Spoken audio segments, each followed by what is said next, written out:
Hi, and welcome to our video on the Collect Requirements process of the Project Scope Management Knowledge Area.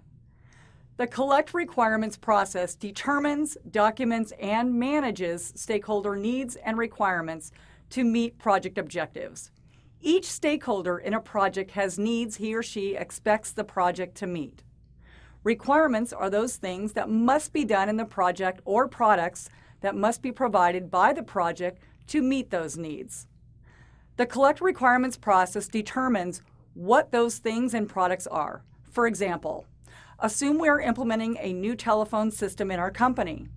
The technical requirements for this product could include hardware, software, training, and an implementation plan. This process's inputs are the Scope Management Plan, the Requirements Management Plan, Stakeholder Management Plan, Project Charter, and Stakeholder Register. Note here that one of the key inputs is the stakeholder register, as we need to know who the stakeholders are so we can meet with them and understand their requirements for the project. Let's look at the tools and techniques for the Collect Requirements process.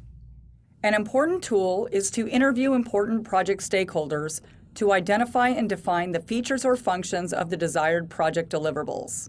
Similar to interviewing is conducting focus groups, in which a trained moderator guides the group through an interactive conversation that reveals, sometimes indirectly, important needs and requirements. Another group technique we use in this process is facilitated workshops. These define product requirements while reconciling stakeholder differences. Well-run sessions can increase stakeholder consensus, a plus for any project. Group creativity techniques, such as brainstorming, idea and mind mapping, and creating affinity diagrams can also help to identify project and product requirements with project team members as well as stakeholders and outside experts.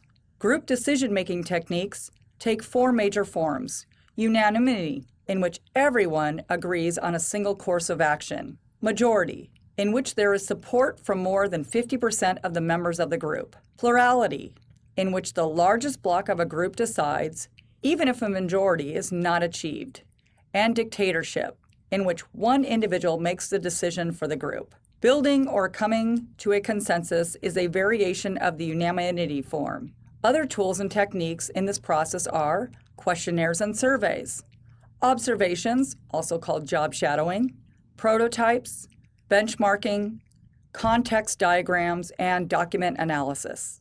The type of organization, nature of the project, and nature of the information needed will help determine which of these tools and techniques is most appropriate. The Collect Requirements process produces two major outputs: the requirements documentation and the requirements traceability matrix.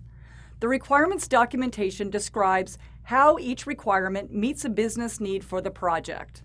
The requirements traceability matrix links each requirement to the deliverable or deliverables that satisfy it. This tracking provides a structure for managing changes to project and product scope.